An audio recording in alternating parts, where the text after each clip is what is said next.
I found out what the problem was with the turning point. It's not a problem. It does work.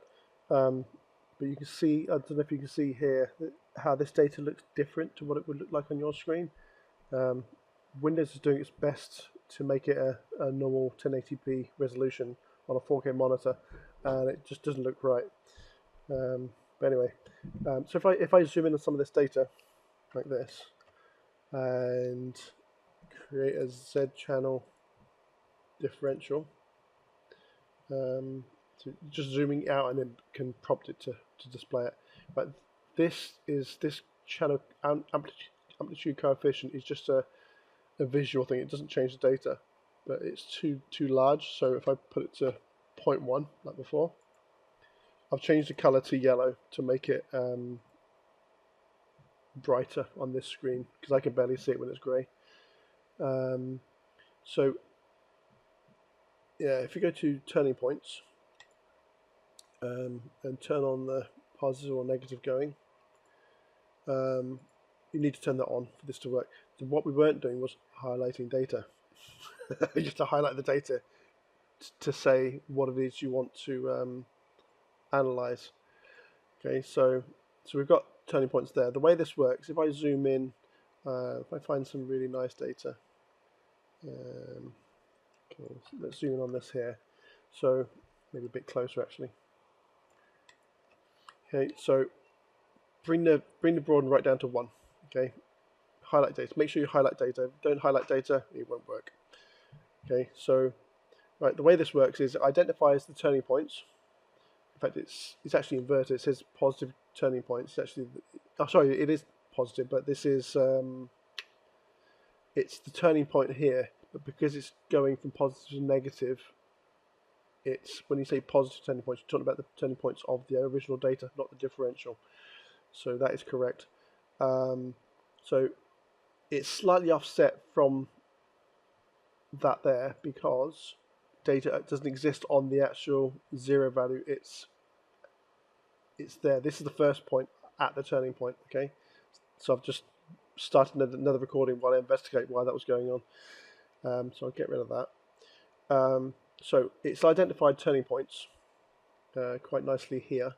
Right now, what these lines do is it allows you to get around interesting data that may not be so lovely as this.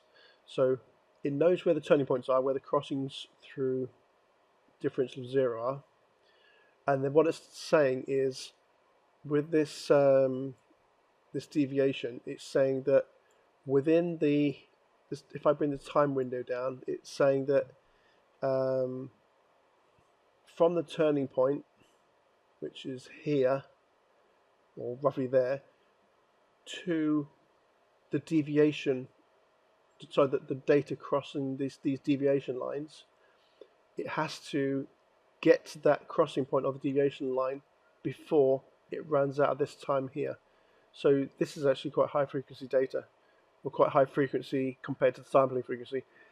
So high frequency oscillations relative to the sampling frequency, so you're not going to have any problem with that. But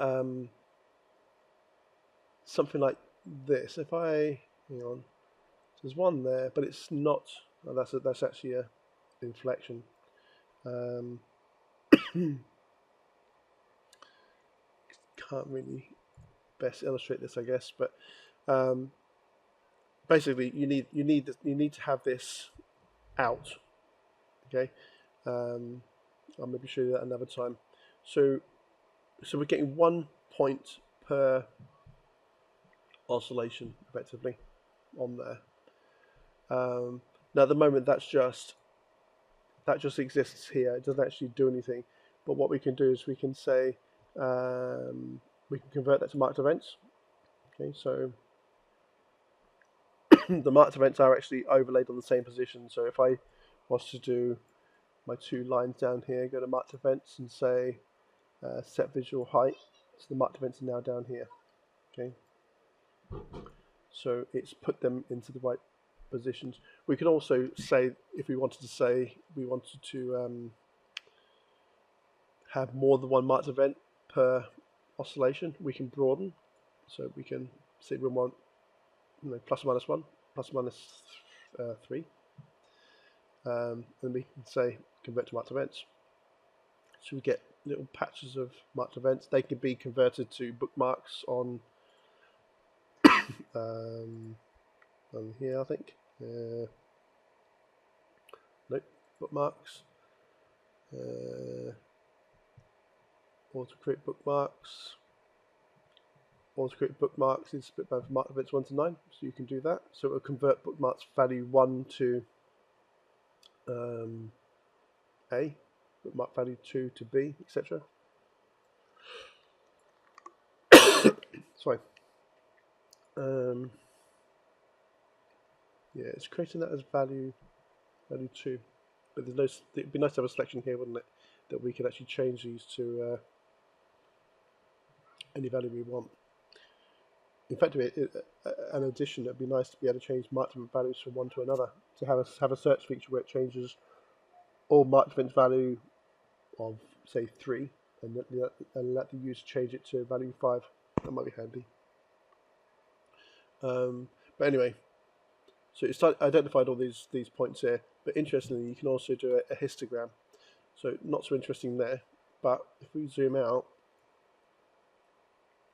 put the white lines, you can actually look at the frequency of the data. Write out. It gives you a nice histogram to get the mode, mean, standard deviation, peak number in the cells. So yeah, this is just a frequency histogram. So you've got to make sure you get these lines in the right place. But anyway, yeah, that's it.